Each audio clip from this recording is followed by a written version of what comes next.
one of the keys is remember where you came from, keep that shit in the front of your mind, and when shit goes bad and it goes sideways, a lot of shit does, you're getting booed out of the fucking building, or you're coming through this injury, or people are writing you off, oh, you guys ain't gonna fucking make it, you know, any of that shit. You gotta keep it in here. And it really has to, the thing that has worked for me is to remember the hard times. So, and I'm sure you guys all have your processes, and again, I'm gonna tell you what's worked for me. So before a big movie comes out, before, back in the days when I was wrestling with WWE, a WrestleMania match, anything big that would happen, I would always take a moment and I'd just remind myself, all right, I was evicted when I was 14. We were kicked off the island, we couldn't live in Hawaii, had no place to live. A lot of shit happened then when I moved to Nashville. I was arrested multiple times by the time I was 16 years old. Like, I remember that. If I were playing on this team, which my skills are, what's that term? Oh, the shits. So I never play. But before I lace up, before I get into court, before I play in these big games, before I go to the Staples Center, where history, those are historic walls there at the Staples Center. I would remember that, and it allows me then to be present in the moment and understand, holy shit, this stuff I have around me right now, this is the shit that I dreamed of when I was a kid. I am here. I played for University of Miami, played with great teams. Warren Sapp, Ray Lewis, they were my teammates. They were balling. Warren Sapp was playing tight end that time. I was starting defensive tackle. Yeah, they moved him over to D-line. And he looked at me, he's like, yo, dude, take your spot. I said, you ain't taking my fucking spot. He said, I'm taking your spot. We battled, and he took my spot. You can imagine how that fuck with me, because there goes my opportunity. He went in, switched to defensive tackle, lit the world on fire. Well, what that did, it crushed me, it crushed my dreams. I had a piss poor senior year, zero production, no NFL, no combine invite, nothing. Finally went to the CFL, Calgary Stampeders, making $250 a week Canadian. I had to send that shit home to my wife at that time. Had no money. So I remember that. I got cut from Canada. I had $7 in my pocket. And I always tell that story. So now my production company is $7, advertising agency is $7, everything is $7. So I always remember that. What helps me is to keep the hard times in the front of my mind, because it allows me to go into these big moments that I've worked my ass off, and you guys have worked your ass off. It allows me to go into these big moments with a different perspective. What it also does for me, and again, this is what works for me. Like, I keep my back, excuse my language, my back is up against this motherfucker. Every day, it's against this fucking wall. Excuse my language. But it's up against this motherfucker because it's what I believe in. And when my back is against this motherfucker, then there's nowhere to go. But that way. That's it. So I feel like this could be something, an ideology and mindset that could help you. Could, if you look at it that way. Because you made it already. We made it. We're successful boys, and we're lucky boys to be where we're at. Well, you guys made it. Everybody's rich in the room. Nobody's gonna get evicted anymore. Anything you got, there's no more money problems, right? You got a lot of hands out now. Hey, can I get a little bit? Can I get a little bit? Right, that happens. But when you make it, for me, I need this. I need this. So every day, my back is up against this motherfucker, and this is how I operate. Now, doesn't mean you don't smile, doesn't mean you don't laugh and joke, right? You're happy, I'm a happy guy.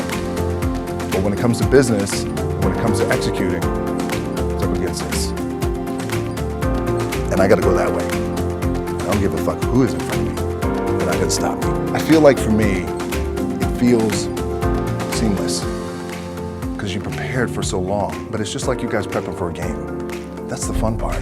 That's where it's like, fuck, it's fun, man. People are paying their hard-earned dollars to come see you. They're cheering, they're going bananas, they're booing the shit out of you or on the road. That's fun. That's what you live for. I mean, that's the juice right there. The prep is where the character's made.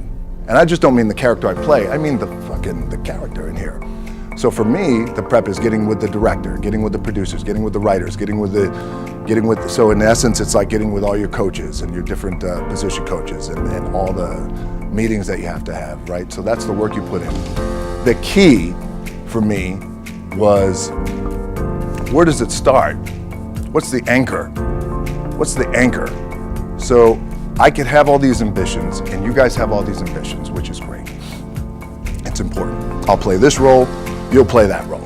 I'll execute this thing and it'll come out this summer.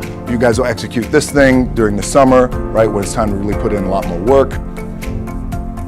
But the key with me is just always finding what the anchor is. And the fucking anchor is getting up at 4 o'clock in the morning every day before anybody else and grounding my thought process is in the no one will outwork me.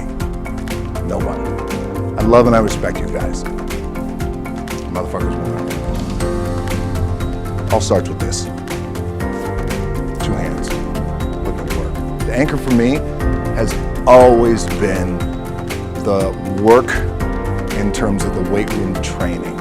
So when I first started wrestling, I was 6 years old, rolling on the mats with my dad. My old man, a lot of you guys will know this. Yeah, Rocky Johnson. My old man was Rocky Johnson. He was the first black WWF at that time. First black WWE tag team champions with Tony Atlas back in 1983. My uncles were wild Samoans. I come from a long line of pro wrestlers.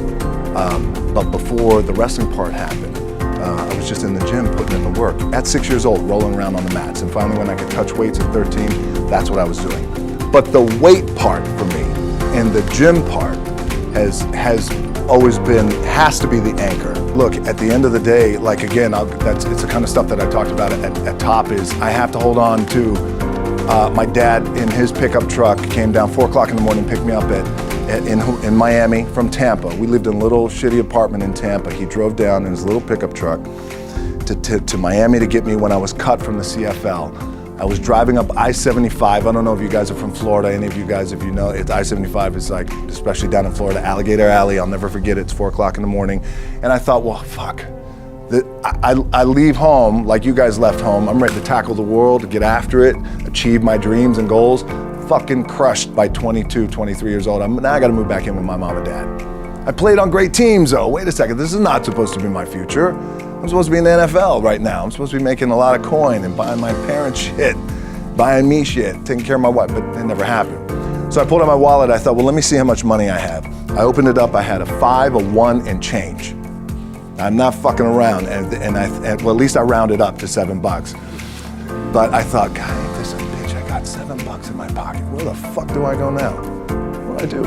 I can't go back to CFL, because point comes where you hear that voice, big run's over. Like, you're done, right? So I heard that voice. So as Coach was saying, man, I hold on to that shit. I'm telling you, I keep my back is up against this motherfucker. We laugh, we joke, we have a good time. Press is always fun to do. Sometimes you gotta make it fun. That's another thing. You gotta do your best to make press fun if you can. But my back is still up against this motherfucker. I do not forget it. What this also helps me do, and again, it works for me, is at some point, you gotta be fucking tired of not being number one. You have to be, and you gotta fucking play angry, and I play angry. Now, I'm cool and calm with my approach, and when I step out on my field, which is a set, or, you know, like, there's some, and you're always gonna have haters, and haters are like, well, God damn, man, how many movies are you gonna make, or how much shit are you gonna do? Like, you do a lot of shit. I say, yes, it's my ambition. Of course, why not? I could do it. Yeah, I love what I do. And not only that, but in what world do we not work every day? It doesn't mean, it's just like you guys in the off season. You gotta work every fucking day. It doesn't end. My back is up against this thing, you know, and I started to play angry, by the way, and I still play angry. My last match, Brock Lesnar, transitioned, and I realized if I had to be great at something, I wanted to be great in this world of Hollywood and movie making, producing and entertainment, I had to commit, and like you guys have to commit. Obviously, you commit to something, commit to the goal. So I quietly retired. 2 years later, I thought, what the fuck did I do with my career? Because my movies were not doing well. I was written off. I was like, It was around 2006, 2007. I was like, God damn. I pulled a Jim Brown. I left when I was on top, like #1 in the wrestling business, and I left. It was a ballsy, gutsy, some call it stupid move, but I had to commit and I had to follow what was in my gut. And at that time, I'll share this with you guys, and Will Smith is my boy, and I sat down at that time with the agency I was with, and they said, what do you want to accomplish? I said, I want to accomplish the world. I want the world, and I want Will Smith's career, and I said, and I mean this respectfully because I know he's here at this agency with us, I want to do it bigger and better. And they looked at me like I had 3 fucking heads, and they were like, okay. But I still stayed focused, and I still had still put in the hard work with my 2 hands, and that's it. And that's what it comes down to with you guys. One of the keys is, remember where you came from, keep that shit in the front of your mind, and when shit goes bad and it goes sideways, a lot of shit does, you're getting booed out of the fucking building, or you're coming through this injury, or people are writing you off, oh, you guys ain't gonna fucking make it, you know, any of that shit. You gotta keep it in here. And it really has to, it should drive